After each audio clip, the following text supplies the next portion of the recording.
And we are live. And we are live early because Sean has to do some dog bounty hunter stuff. I actually don't know what he has to do, but I live in a land of make believe, so I like to make shit up. So he has to, in my mind, he's definitely catching a bounty and rocking this out. So we are ready to talk about the meta, dealing with it, winners and losers, what that means to you, and not just what it means to you, how do you adapt to it? How we are going to deal with it. What's up, brother? We got the Rhino. We've got Jersey. We got Guinea NG coming in. What's going on? Oh, it's Manicon. What's going on, brother? Monica in the chat. All hail the double avatar Zerg Eldar meta. But we're going to chat about that. Let's talk about winners and losers first, because there's some big deals. Last night, I brought up the stats from 22 RTTs, 28 RTTs, an amount of RTTs, and 3 GTs that use the new over the weekend. And it really held up for this because there's certain really big winners and losers. And some of them don't, even though you might have been a big loser, cough, cough, Eldar, you might just be the best army in the meta. So we have to talk about that. I had to put on the colorblind glasses on today too. The light's a little too much. My poor brain couldn't help it. So what does it mean here? And I love the fact that there's also, Sean gave me a slide where I had to put on my colorblind glasses or I couldn't see half the things going on. So we've got a lot of green here. And I think that they did a really good job. And I know people are going to be like, you GW shill, but I think this is I'd like to disagree with it, but I can't, because we've got some things that went very, very, like Tau came out of I think they might be the number one winner, coupled with Grey Knights and Death Guard. 100%. That is my top 3. You nailed it on the head.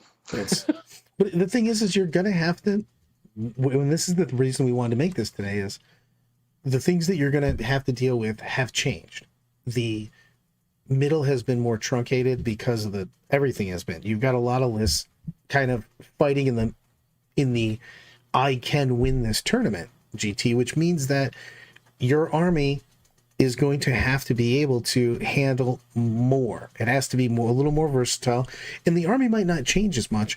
Your play style has to be adaptable to each of these threats, because it's a lot different when I play Tau than when I play Grey Knights or a Votan. And you've got things like Death Guard and World Eaters up there that want to play a very aggressive board control. Death Guard contagions on you. World Eaters, of course, want to punch you in the face. Chaos Knights, with Towering gone, can now use things like Rampagers coming at you and basically bouncing from terrain to terrain. So we have to really look at these winners and losers, because we're going to start seeing more of that. And you already did see more of that. Now, yes, it was only 3 GTs and a lot of RTTs, but we saw a huge representation of armies that got buffed in those metas, and they did well. And doing well wasn't the bigger thing. The representation, like World Eaters, Tau, Votan, Grey Knights, had their number of games tripled or even quadrupled in those representation. So whether or not they're the top armies, anything that you're going to see a lot in a tournament, if you're seeing something and it's almost double digits and stuff like that, you just have to be prepared to at least play it. It doesn't mean that it's the best thing. It doesn't even mean that you'll have a good or a bad match with it. It just means you have to be ready to face it. Yeah, I think that's very apt of where we're going with this deal with it. I know we had going over the data slate, and this is kind of like part 2 of that. It's, general goal, what should you expect going into this meta? Yeah. And that's this right here. This is it in a nutshell. We'll get to it in a second, but I know we had a comment in the chat. Just because you're red here does not mean you are a bad army. I scrolled down to the next slide. Weirdly enough, it's got an Eldar, and it said nerf does not equal bad. Eldar are top 3 army right now. 100%. They're just not the army that auto wins against everyone. And we'll talk about that in what should expect here. Let's scroll down again. So, because I want to talk about the fact that buff does not equal great. I do say that the Sisters army is still going to win at a good percent because they have so much trash now. However, they have so little damage. So, but yeah, and that's kind of the points of these is, these are the two that stand out. But I'll also throw Death Guard into the buff does not equal great. What do you mean by great? Great is, I can compete at a major, I can compete at a super major for the top table and have a real shot at winning. I think that Sisters, Death Guard definitely can take down GTs, like no question now. Like if you are a good practice player with each of these armies, the nerfs to the top dogs and the buffs specifically to you will help get you over that finish line to win that GT. But once you start getting down to, the nitty gritty of every matchup and you start running into players who, travel thousands of miles for the event and they've been playing, that same matchup hundreds of times, not hundreds, but you know what I mean? Maybe. They really practiced. Yeah, well, if you're Brad. And then you start to see like, oh, okay, I'm still solidly in that, A to B tier, low A, high B tier range. And that's what's going to be holding me back. It's a big deal on this. Matt made it thing, besides the fact that he said, I feel attacked. He goes, Night Spinners and Incarn for the win. And the funny thing you see that is those got buffed a combined, 105 points together. They went up. What was it? The Incarn went up 80 points? 80 and then 20 for the Night Spinners. No, not even, 20 for the Night Spinners. So yeah, we got 100 points. And I'm not going to lie, those just auto go into an army still. You're like, oh, they went up 100 points. Oh, cool. Click, click. And you just move on with your life. The rules are broken, and I've talked about that maybe extensively. You can't fix bad mechanics. You buy points. So they're going to rock still. If you have like a broken mechanic, it's still going to get taken. You have the only way that you can fix a mechanic with points is to say they're 1,000 points more. You know what I mean? Where you just go, you can't take it. That's about it. So either change the mechanic or just tell people they can't take it, I guess. So what is the meta and what are other people bringing? I like this question quite a bit. Because this is a lot of people ask, well, what does a meta mean? I'm coming from another game. I'm hanging out here. I don't understand what people mean by the meta. The meta is not, just an always known thing. It's literally just what other people are bringing. It doesn't matter if, you have most effective tool available is what people reference a lot. If in your area, people are not bringing those same units, then your meta is different. It does not matter how much you plan to play against Eldar if all of your opponents in your local area play Nids and Grey Knights. The same army that's going to be good against those is not going to be good against Eldar, and vice versa. A good example, Artillery Guard. If your meta is full of Artillery Guard, I am worried that you will definitely get hit by indirect way too hard. And if you're not planning for that, that's really going to set you behind. So when we talk about the meta, we're talking about what do we expect other people to bring? And why is that important for building a list? Because obviously that's the entire game is can you build and pilot a list against whatever your opponents are bringing? The big thing about this is I say it all the time. You have to be aware of the meta and not chase the meta. And I know that sounds stupid, but I'm not trying to counter. And a lot of people try to do that. They try to guess, and sometimes you're right, sometimes you're wrong. And when you're wrong, it stinks because you bought a very skewed list that you thought was going to do a certain thing. So it's more of a be aware of what gets played in the events that you're going to go to. Well, obviously, you have to be a little bit more versatile. The larger the event, the more international the event is, the more people that are coming from all over the country and all over the world. So that's a big deal in that. Matto, $5 super chat. What is Mr. Rice taking GK to a tournament? They seem spooky to me, and I feel like they fly under the radar. I don't know how they're flying under the radar, by the way, but give us the answer. Tell us now. So if you saw our first look at list stream like that, I'm like Brad, I hold nothing back. That is literally my Grey Knight list. I think it does everything well, and as I said on that stream, I'm only losing games to everyone by 1 point. So you just gave me 200-300 points sometimes back. I'm now going to win those games, absolutely guarantee it. Like, if you just give any good player 300 more points in their army and they're losing by 1 point, they're going to start winning. That being said, personal tournament, I am going to Tampa, and I will not reveal what I'm playing. Brad knows what I'm playing, and the reason why is I did want to play all sorts of different things. Like, so what you can expect from me. I was looking at Tau are awesome. Grey Knights are still fantastic, like I just said. I'm looking at Space Marines. It's basically a bunch of land speeders and whirlwinds, of course, aggressors, and then Eldar, because I think Eldar are still great.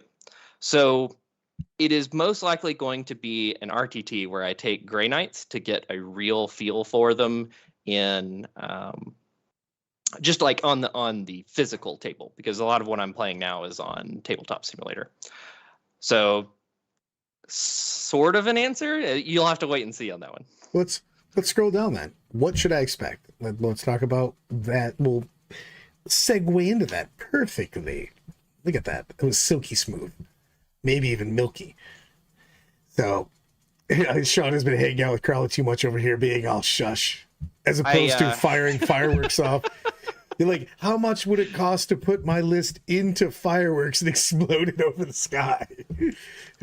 So, yeah, this is a big deal. We're going to spend a decent amount of time on this because a lot of lists have changed. Eldar is still a huge boogeyman. However, you're going to see less, probably no, Wraith Knights. They went up in points. Their viability went way down because devastating wounds don't carry over, and towering went away. So like all of the things they abused are no longer able to be abused. However, a more MSU style with the Eldar, which makes me so happy. Even I might bring Eldar again. It's what I like. More trash. But you can still phantasm infantry models, and that's a big deal. Trash, man.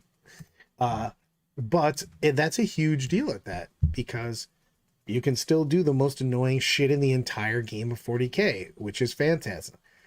I mean, your soul just dies just a little bit, but it doesn't matter because your soul is already dedicated to Slanesh, so you have to put it in Infinity Circuit, so it makes no difference.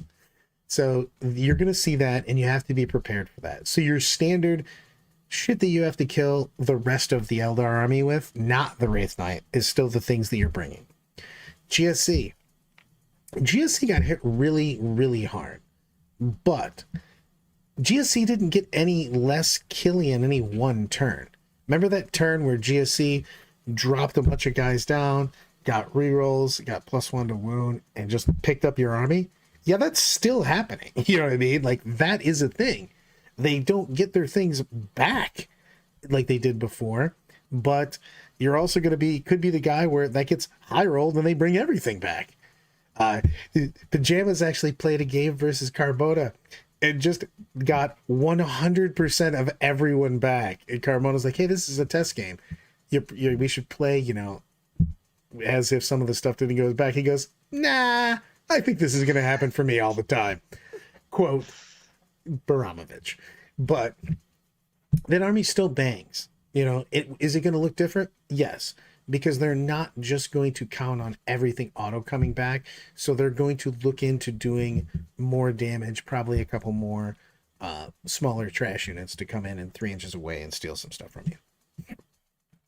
Yeah, and that was kind of my experience with GSC at the start, was playing against this, hey, I'm just going to drop in and remove every unit on the table. Yes. And you went, okay, all right. So I do have to go. Jeremy so far killing it in the best chat today.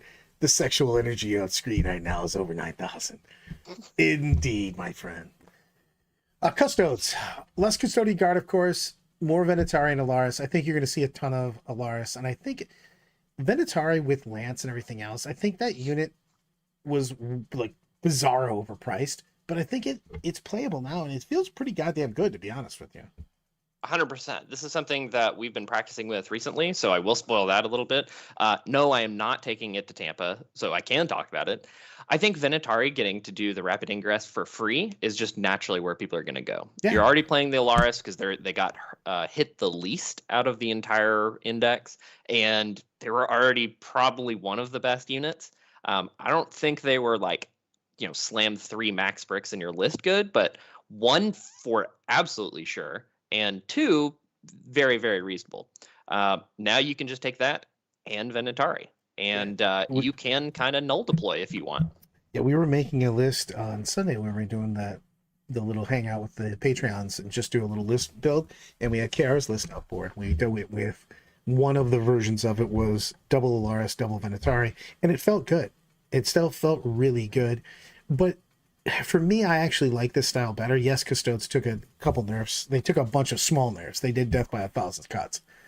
But I like the way the lists look more than I like the lists that were just slamming down 10 guard. Is that a personal playstyle? Yes. But it gives you more, I feel it gives you more options to play with the meta we're going into, to be honest also.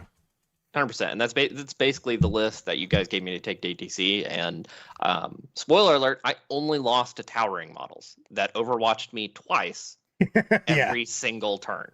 Like, those were literally my only losses. Everything else I beat fairly handily. So with those not in the meta anymore, you could just take that. I had 0 10-man bricks, not a 1. Yep. I actually think a big winner / loser is Knights. I'll go both sides. CK got significantly better.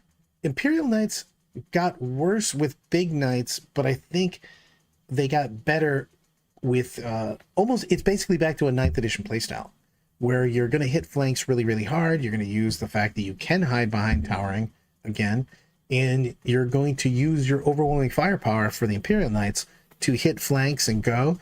And the Chaos Knights have more options because, well, they're not getting picked up because of towering. So you can bring things like Rampagers, Spoilers, and play a very aggressive play style and just tell your opponent, hey, I'm going to hide behind all these things that I couldn't hide before.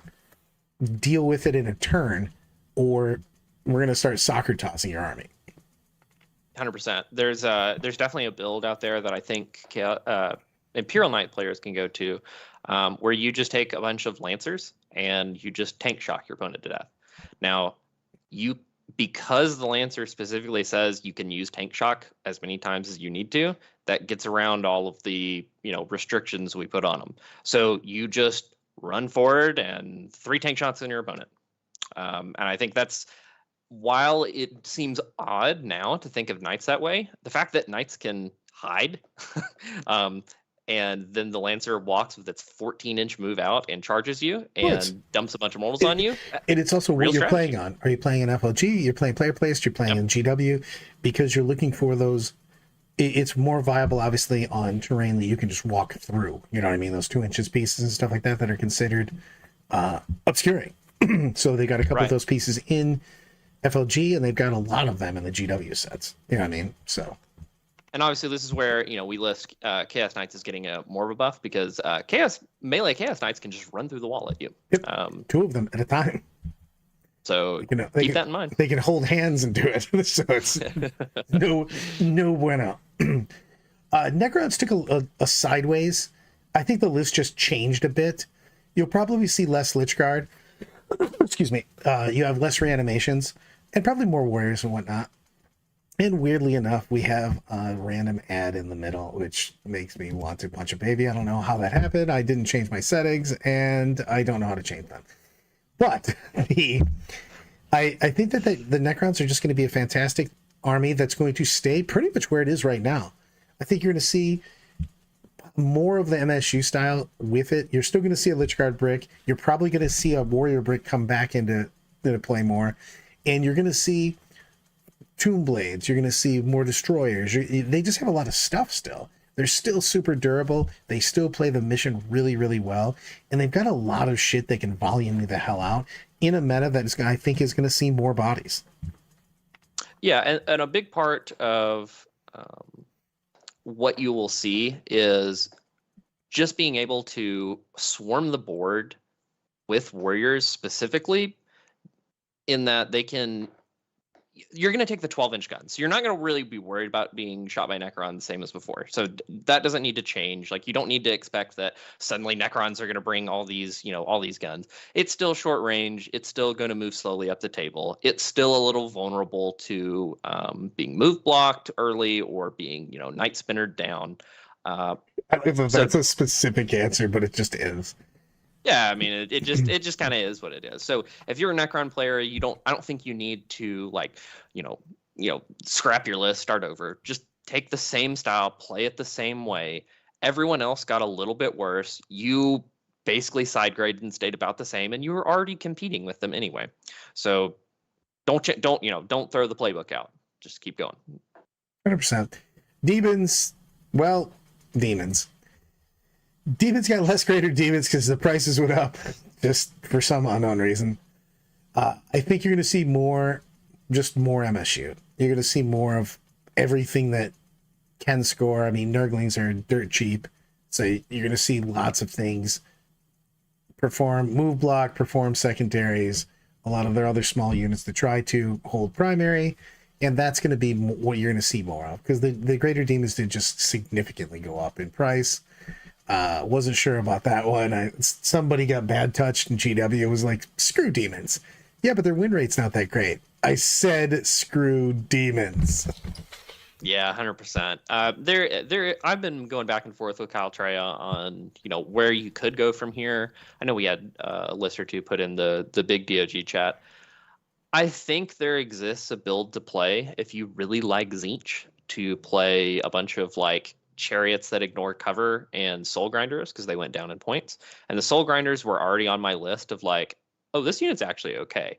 And they're just being incentivized more and more to take it. So if you wanted to try that style, you absolutely could. I'm talking just burning chariots, flamers, and shooty soul grinders. I don't think that, it's going to be, the absolute best thing you could possibly take to tournament, but you certainly could get wins with it still. Matt, take your 14 points from Out of Bloodhunters and get out of my sight. Yeah, they're still bad. You're never gonna take them. Yeah. Please don't take Bloodletters. They have not changed. You're just gonna be sad. Yeah.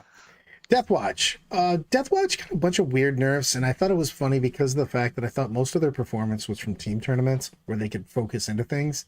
So I was surprised that they took that data, but Hurdle's list doesn't change that much, and he did great over at Nova, 7-1, with a strong list with Deathwatch. Now it's only bolt weapons for all of their strats. You saw some of the kill teams go up.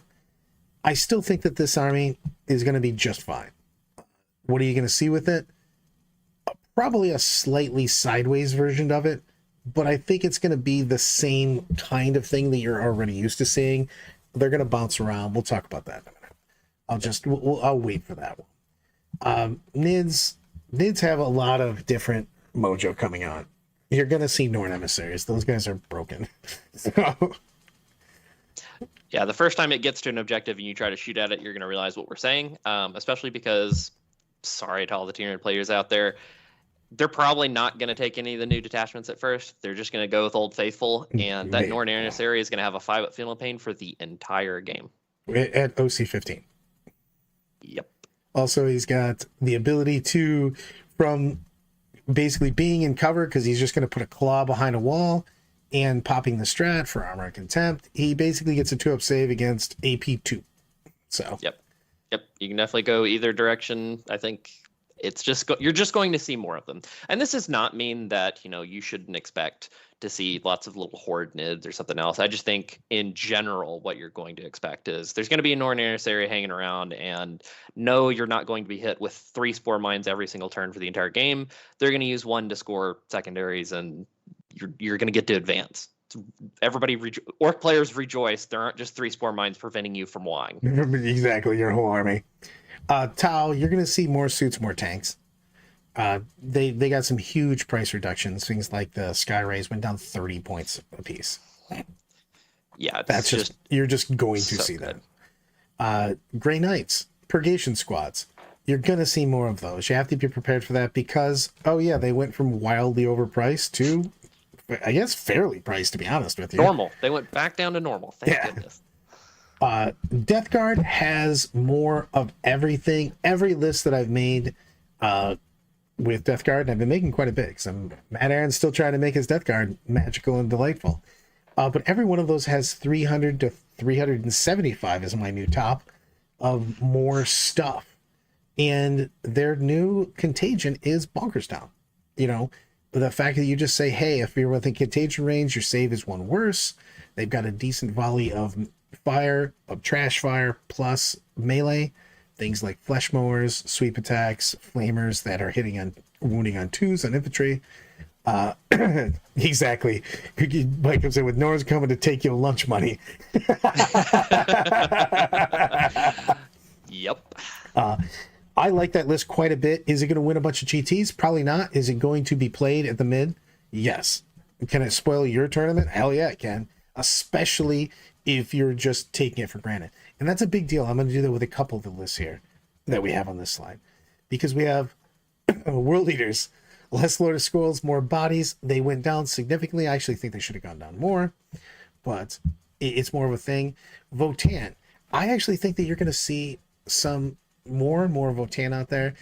Again, another army that I don't think is going to light the world on fire, but it can really spoil your time because you could have 2 or 3 fortresses, 30 Zerks, double Sag, split the guys. You know what I mean? They have more stuff and they've got a decent amount of damage. You know what I mean? Again, are they going to win the GT? Probably not. Are they going to make you not win the GT because you took them too lightly and got pancaked by them? Yeah. So you have to be on there. I did want to stop on that one because playing Votan now, I know we have a lot of Votan enjoyers that watch.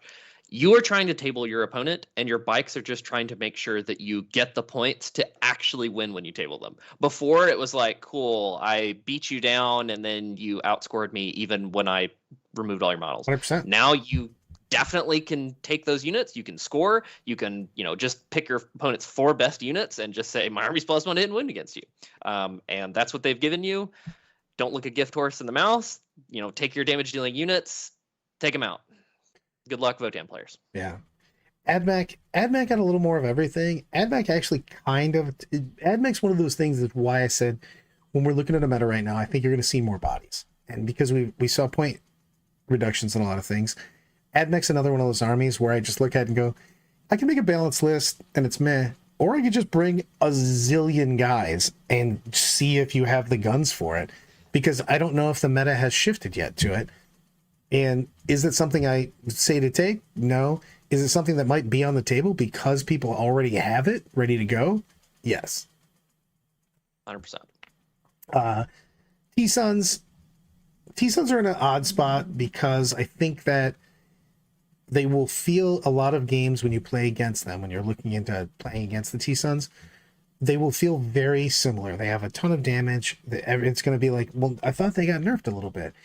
The nerfs come from because they have less stuff, as pieces fall apart, fall off the table, they lose a lot of their ability. So their ability to continue to do damage over the entire game will take a hit if they're doing a trade war, because you have to have a critical mass with the Cabal points and the damage, and playing against them, you need to start taking things off the board that give them Cabal points, and then they lose the ability to smash you as much. So, excuse me. Sisters have a wild amount of bodies now on the board. This army, while it makes me angry that they don't have the nice counterpunch that they used to, so they still need a damage buff, they have the ability to score.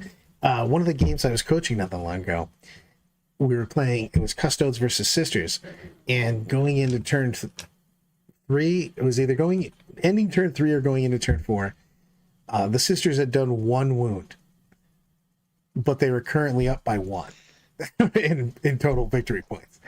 And that's a thing though, because they have just a million things to, 100%. The sacro should have gone down. Yeah, I would actually feel okay about Sisters if the Sacrosanct and Junith went down enough points where you just auto taker. Now Sisters are getting just a ton of tools to play with. Or, we talked about this often about what we wanted. Just let Hospitallers join with Canonist to things and let them join anyone they want. Like, immediately takes the army from oof to, oh, okay. He's got a point too. The 30 Arcoflagellants is probably a thing, and I've seen people talk about it, but exactly the way that Matt was talking about, is 0% want to paint that. You know what I mean? So, but it's a bodies list. Dracaric Orcs Guard, CSM, they're the same. They just are. Until somebody shows me something wildly different, they're the same thing. So let's talk about this. This is a big deal on this, because your overall strategy has not changed. Your individual list will to adapt to the meta. And when I say adapt, remember, you have a core concept of any army you're working with. And that core concept can change, but then you're rebuilding a whole army. What you usually want, again, is that 1,500 points that is rock solid, and you're adapting with the rest of it. So, go ahead. I was gonna say that's really kind of the point is, and why I put these 4 armies on here is because these are the armies that if you're already playing them, your concepts aren't going to change. You already know, well, I either lost a little bit, I gained a little bit in the data slate, but most for the most part, I'm not changing what I'm doing. The big hidden thing here is if you are one of those armies that did change, you didn't get a new codex unless you're Tyranids. But even then, you didn't have a whole lot that changed. So your core strategy, as Brad said, is going to remain the same. And the units that are already good at doing that, you're still going to take those. It's just what individually changed for each person is, well, I'd actually like to score with Vespid now. I would actually like to score, I didn't have Gaunt's Ghost before. I'm going to take Gaunt's Ghost now. CSM. I'm going to take Bikers now because Bikers were already great at late game scoring because you just hide them behind a wall and they zoom out to score something on turns 4 and 5. Cool, those went down. I'm putting those in my list. So you're not looking for big changes. Please do not try to make big sweeping changes to your list because the meta has changed. You even saw my Grey Knight list from the other day. I didn't wildly change the formula for Grey Knights. I didn't start taking Dread Knights. I didn't start throwing a Land Raider in there. I'm still taking the core stuff I know is good, I know can play a solid game, and I'm just tweaking it just a little bit. Any recommendations for when a 2-key Space Marine list is 5 Desolation Marines and half a Gilliman? The thing is I'm going to jump away from that. Like for me, the Desolation Marines, I'll pour some Diet Dr. Pepper out into my mouth. I'm not wasting it, but there's certain things that went up enough points where I'm not taking them anymore, and I'm going to adapt. I still think that for instance, Space Marine tank army is still super legit, man. A full armored, almost basically armored company, if anybody's old enough for that one, is Marines do it probably the best, to be honest with you. Their tanks are still really, really good. You've got things that are lone operative / shrouded, whatever you want to call them. Can't target within 12. I still love the Libby plus the Infiltrator unit is a must take. So there's some certain things that are amazing for you. Mike's right on this. In the Eldar, Swooping Hawks they are going to be annoying. Yeah, the Hawks are definitely something we are taking a look at internally to see how much value you can actually squeak out of them. I'm going to get real quick in the wall again. Cargos, you didn't really talk about anything Marines. Why? I didn't want to go too much into it because I think that we're going to get we should be getting the Codex this month. We're going to get it probably first week of October if I had to guess. And that literally is a guess. Unlike others, I don't have anything that I get early, so I can't actually tell you that's 100% a guess. But the thing is with with regular Marines, I think the big changes are you're not taking Desolators. They went up 40 points, and you can only take 5-man units. a 10-man unit for me with Boulder Discipline was a key piece, and I just don't think that's there anymore. At that point in time, I'm probably going to take Whirlwinds. I'm going to take 1/2 Whirlwinds, and I'm going to take, even at the, where they went up 10, I'm still probably going to take Lancers. I'm going to take Reapers. I'm going to take some speeders and things of that nature. The army still plays the way it plays. Most of the tanks are doing the heavy lifting, and then your sniper scouts not letting people try to hit you, the infiltrators telling people to go away, and then putting the shrouded librarian with them. That's still just happening. Matt, with the super chat. Thanks for the stream. Do you think more Termi and Termi-like bodies will be hitting the table? I don't know yet. I think that you're going to see that more in some of the more assaulty armies.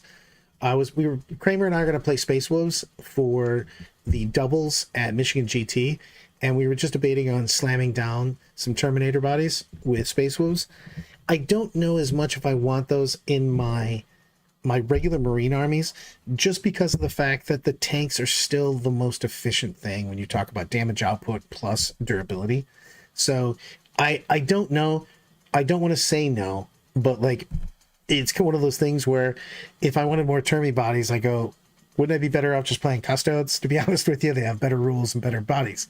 So I'm back and forth, and that's somebody that plays a shit ton of army. So if you're just playing Marines, I think that tanks are still the way to go. Tanks, scout snipers.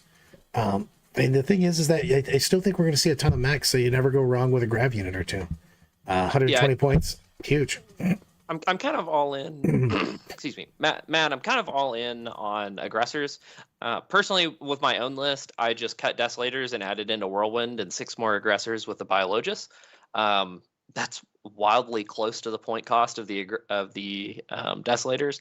I think that's just kind of where you want to go with it. And as Brad said, sprinkle in some speeders, because the aggressors with their blast weapon getting +1 to hit off of just a normal speeder, just looking at some guy way over there, is actually pretty good when you're getting lethal hits and +1 AP.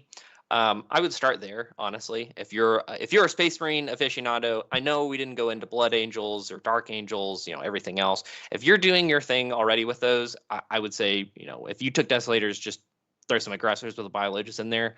It's going to feel similar in damage output and in points. It's going to also feel, I think it's going to feel better into the meta, though, because we're going to see more bodies. We just are. People got more huge price decreases, and you've got armies that came out with Tyranids that, even when I'm making big guy Tyranid lists, you still end up with double gargoyles and double neuros and shit like that. You know what I mean? You're just going to see more bodies on the board. So, yes, I think there's a ton of play. We had the Playmaker working on his list, and we still took all those things in his list, and it was a very big tank list. He literally took an Astreus, and we still had those other bodies in there. So, yes, 100%. Let's go to Clint real quick. Clint Frost, $5 super chat. Thank you very much. Do you agree with Outer Warren that T-Suns and Custodes are a B tier army? Yes and no. And I know I'm giving you the politician answer, but like 1,000 Suns, probably, in the fact that they're going to feel like an S tier army sometimes. And then when a couple pieces fall away, they're going to dive off the face of the earth.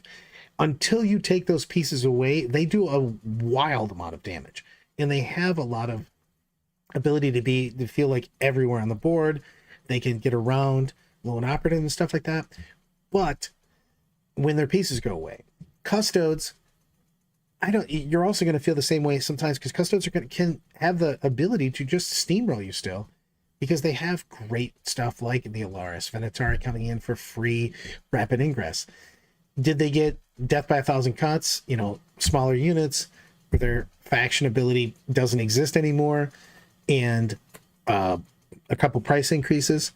Yes, but I think if both those armies might fall into the top of B, but they're going to feel, there's going to be a lot of times when you're like, those guys were insane and on crack cocaine when they said they're B, because they are going to be able to punch high up. So even if you put them there, I think that they're there because they have internal flaws, but they're also going to have games where they just take those S tier armies and they take them out behind the woodshed and they beat the crap out of them. Yeah, so I think I want to approach it, Clint, in 2 different ways. The first way is, general play. Like if you were just somebody who shows up, you got somebody who just loves to play Thousand Suns, someone just loves to play Custodes, I think they're going to feel significantly worse. I think they're going to feel like that B tier army, that mid B tier army where you're just, your rules aren't bad, but you're basically there just to hang out. In top level competitive terms, I don't think, they're really up to snuff anymore. Obviously, as Brad said, they can certainly compete. If you have the absolute best Thousand Sun player, they are going to beat up on, unsuspecting players who just don't understand the wide range of things you can do with Thousand Suns. Same with Custodes. If you are very practiced in how to ingress in and you have good game knowledge of where you need to be on the table at what times, you are going to take advantage of people who just position wrong, and then suddenly all these Venatari and Alaris show up and win the game immediately. So top tier sense, normal people showing up to a tournament, they're going to feel fine. Yeah, and the thing is that like I said, it literally is, those are armies that can punch above. Should you win against them right now with the points and everything, if you're an army that has the things to take, probably. Can it smoke you? Yep, 100%. Let's go into some cliff notes here. And Kyle, I'm going to come back. I'm going to circle back to your question when we do the meta takeaways. Kyle made a great question of, with the new meta shakeups and point increases, how would you attack the meta? Do you think that putting more bodies on the table is the way to go currently? I always think that, but reverse that. Thoughts?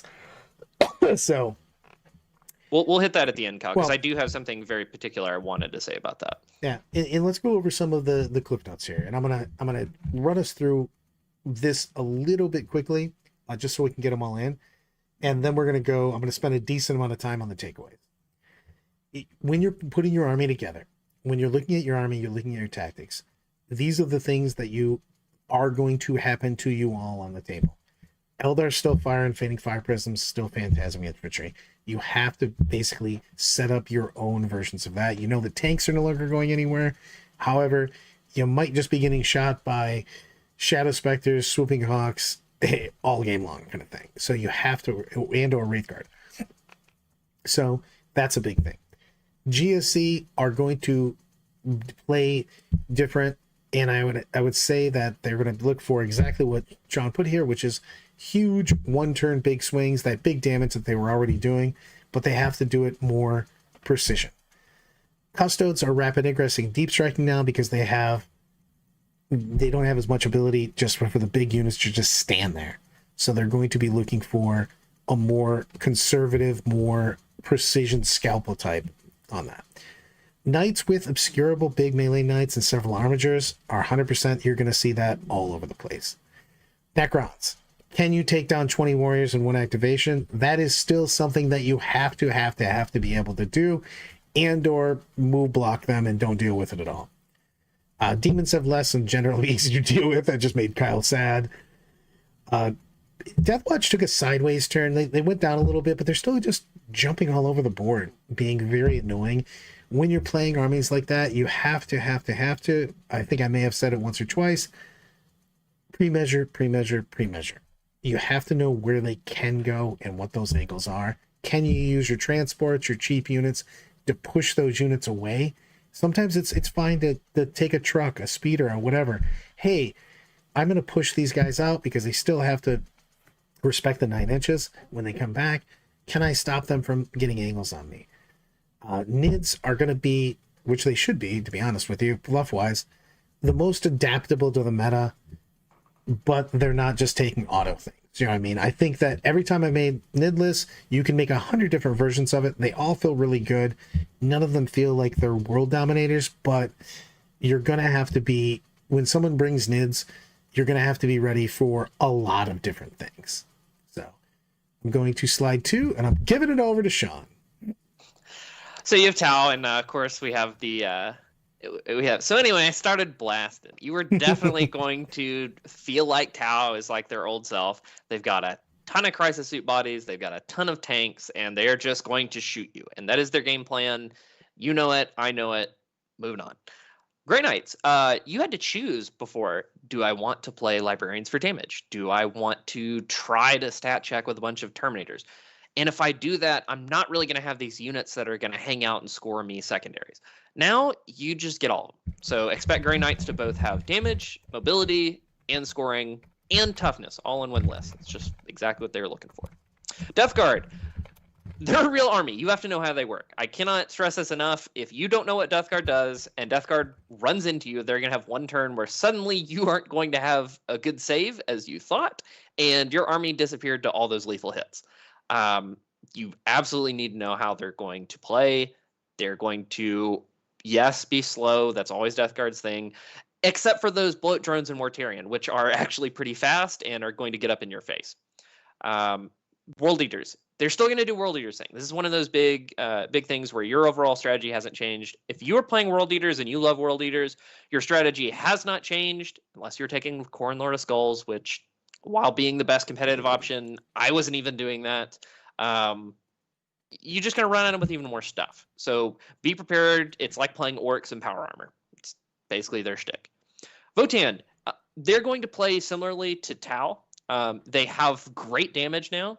They have some units to score, so they can actually use that damage instead of having to commit damage units to scoring. You don't have to do that anymore. So that's where Votann sits. I think they're actually in an okay spot compared to where they were. Is it perfect? No, but you certainly can play your best slow Tau game.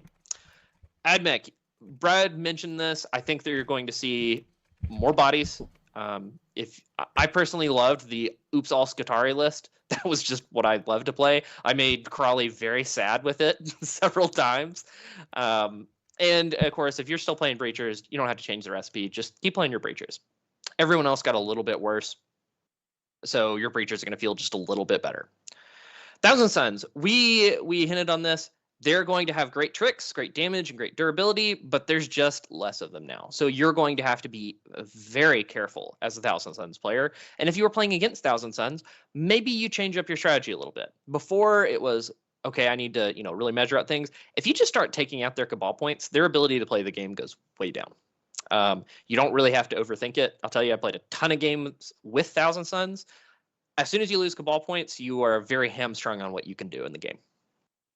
Then we have Sisters who are, still, I said before, even in last edition, Sisters score 88 points without even trying. I think that for the most part, that's fairly true still. You are going to play the mission fantastic with all these new bodies on the board.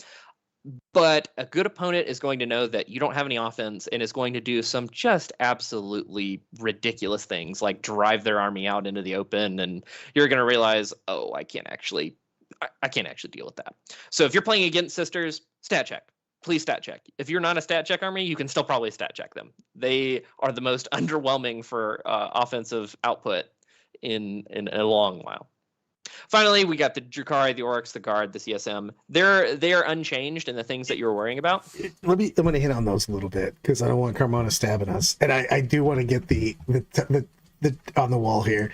Carvalone, Drukhari changes brought me back to Christmas as 96 when I asked for an N64 and opened a box to find an N64 hoodie. Sorry. One of the big things, and I'm doing I had to throw this out here for Carmona. CSM didn't change a bunch, but CSM wildly raised up in the rankings, which I thought they were a good army already. Everybody around them got worse, and the people that got better, I think they play into very well anyways. So, I mean, the army literally had the Dawn going up a bit, but everything else was just fine. That army still puts out like a bonkers amount of damage. The only real hit on them is you can't indirect Overwatch. So you can't threaten that anymore. That's terrifying. That army just puts out nut amount of damage. And I think that their biggest predators were Eldar, Towering, and things of that nature, and they're gone. Same thing with Guard indirect. That army is also terrifying because one of the biggest things was, again, Towering, mortal wounds, crushing on them. Well, they can't be seen. Those armies aren't playing anymore. So that army's scary as shit. I'm telling you right now, if you don't think anything about Guard, go second against an artillery line that also has way more troops and stuff now. You're not going to be super excited about what happens. That thing can bury you into the ground. It's a big deal on that. And the thing is, the Carmona might be right on that. He goes, everybody will be running a chosen brick now. Oh yeah, I think that there's Carmona. There's not a. It's good. It's good to remember what we're doing is looking at the meta as a whole and trying to get a good feel for it. And I think with CSM, while individual units are going to change, I didn't look at the whole all of the changes and be like, oh, CSM is just functionally different now. They're pretty much exactly in the same spot. Everyone else took a dive, and we just like, if you wanted to, you could just cut one unit or downgrade into some Terminators into Chosen, and suddenly my list is the same. Oh, look, we're playing the same game, except everybody else is weaker now that I actually cared about. So that's why the Drukhari, Orcs, Guard, CSM are in the same spot. It's not from your individual lists aren't going to change. They certainly can. It's that from a meta perspective, what are we looking at when we consider the whole meta? Our plans for them, if we had plans for them, or our weaknesses to them, are still exactly unchanged. You should do with the Drukhari. Be awesome and run 30 Hellions and 30 Witches and see how things work out for you. If you want a bad time, somebody is gonna have a bad time. Then you take on Sisters and see how it goes. I kind of want that now. I kind of want that really bad. I want Brandon and I to play Drukhari versus Sisters, and you're not allowed to take all the Dark Lances. You have to take just Hellions, Witches, Lilith, some Succubi. Just charge in like a wild man. Now, what do we do with this information? I love this picture, by the way. Just everything's on fire. So let's talk about what am I doing with this info? And I go to my favorite slide of the entire thing we were doing, which is Towering is dead. The trash rejoices. Followed immediately by indirect fire is a real home in this meta. The trash is sad. What do you do with this? You know that you're going to, for me, yes, indirect is a real thing. You're going to deal with it, but you can kind of set up way stronger than you did before. Without towering, just standing there, you can stand behind those GW pieces that have tiny little 2-inch walls that you can just shoot right through. Corey, you're just coming here just to make me angry. He goes, I think Flyers will have a resurgence. Boo! But this is the day of the trash has approached. You got to score points. You have to be able to go to number 3. You need to make lists that screen out deep strikes now more than ever because people have more shit and they have more stuff they can deep strike, more stuff they can rapid ingress. Who wants to do that? Trash. It's just, you don't want real units doing that. You need more trash. Score the game, win. You have more. You should, most armies, if you're not at the top, you got more stuff. So put it on the board. 100%. I think in general, what you want to be doing in this format, kind of looking at the meta as a whole, is preparing for those deep strikes, taking more trash. Yes, indirect is going to be bad for you, but it might be legitimately the case for some armies where you just say, yes, I'm bad against indirect. If guard parking lot shows up, I am having a bad day. And then you don't run into it and it's fine. And suddenly everything feels perfectly fine. For example, even showing up to tournaments, I haven't run into guard yet. I just haven't run into it. There's not a whole lot of guard players currently in my area. Feels rough. Hold on, we got Chancy Bear with the super chat. $5. Libby, two Libbies, Crow, 10 Terminators, 2x5 strikes, 10 Paladins, 2x5 Spurgation, a 10-man Purifier unit for Crow to hang out in. What would you change, or GK list would you take to a GT to win it? That's actually fairly close. I don't like the. I don't think I would take the Terminators and the Purifiers, to be honest. But I'm also allergic to expensive stuff. So. Yeah, so that's more of a me question, I guess. So I like Crow and the Purifiers, but Brad is right. If you are going to do the Librarians and the Termies and Purifiers, you're kind of like hitting all of the things you need to. already, especially if you're taking 10 paladins. And I assume those paladins have psi cannons. So I do not see in your list either a grandmaster or a brotherhood captain. I would definitely take a brotherhood captain if I'm taking 10 paladins, because you give their weapons exploding sixes. That kind of deals with the same kind of things you needed to deal with purifiers, just putting out a volume of shots into somebody or a volume of attacks. I do like the 2x5 purgation squad. I wouldn't cut those at all. I love the 2 librarians. Again, wouldn't cut those at all. Then we got to have somebody go with the librarians. I have personally put termies with mine, yes. But then for your list specifically, we're looking at Crow and purifiers. And what are we taking instead of Crow and purifiers? Crow could become that brotherhood captain, and the purifiers, I'm kind of a split mind about it. You could take interceptors, just to have more push in the turns 2 and 3 area on the actual board, or you could just, take more strikes. Again, I don't, because of your list specifically, I don't want to take, just like a third librarian, because then we got to put in more termies. I think just taking the purifiers and making them more like trash that can actually stand on the board is going to work out better for you. I know that's a lot. Recap it real quick. I would go Crow into Brother Captain. I would do Purifiers into either Strike Marines or a Calidus Assassin and some Interceptors. Those are the exact changes I would make, and I would feel very comfortable taking that to win a GT. I'm going to continue to do that on that. I'm going to continue to do fixed stuff but I will get a fixed I can't even talk.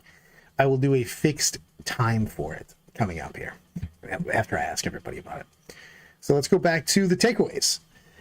While custodes have been cut down a peg, melee still isn't great, which means that certain armies you're going to have an answer for somebody just standing behind a wall on an objective if you don't have that melee and you don't have that volume of indirect that it takes. So you have to look at that in your list and say, well, what happens if somebody just stands there? So, yep.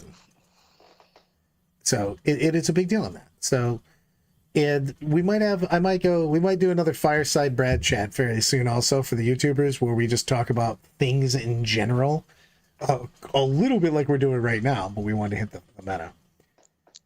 So I want to really hit on number 5. Your plan still needs to revolve around pointy ears. If you're going to a tournament, just anything more than an RTT, 5 games plus, you are going to face, if you're looking to do very well, you're going to be playing the pointy ears. You're going to be playing elves. I'm sorry, but they just are. They did not punt them into the sun. They kicked them into orbit, and they just jumped in a ship and drove away. So nothing happened to them. Yeah, I mean that's basically where it ended up. And I wanted to, Carmona, I did see your comment on what you would take more of an MSU CSM list, and I wanted to save my comment on that until we saw the slide. I think the problem right now, I know I'm going right to CSM. The problem right now with taking CSM as more of an MSU style is you're going to run into Eldar, who is now, definitely not going to take more infantry. That when you move out to try to force the trade, Eldar is going to move up, remove you, and then when you go to shoot back, that infantry unit is going to phantasm behind the wall, and suddenly your trade did not work. And you're still going to see things like prisms. You're going to see whatever the tank is that's going to shoot you is going to fire and fade, and the infantry unit is now going to phantasm. And they still have just a wild amount of damage. And the Incarn still has the dumbest rules in the entire game. Oh, yeah. Yeah, I'm sorry. I should say that, too. If you bring a bunch of MSU units, 2 Night Spinners can still pick up stuff. Yeah. And then suddenly the Incarn is there. And if you're running a bunch of small units, whew, the Incarn's going to pick all that up, too. Yeah, exactly. I have to throw in this. I love that they did this. Matt 100% hits on the nail on the head. Nerfing Dark Reapers is the most GW thing of all time. Screw them for being good 2 editions ago. Just what? It's such a big deal on that. And the thing on this is that the bigger thing always is play what you want to play. Well, the rule of cool still applies. If you got great models, put them on the table.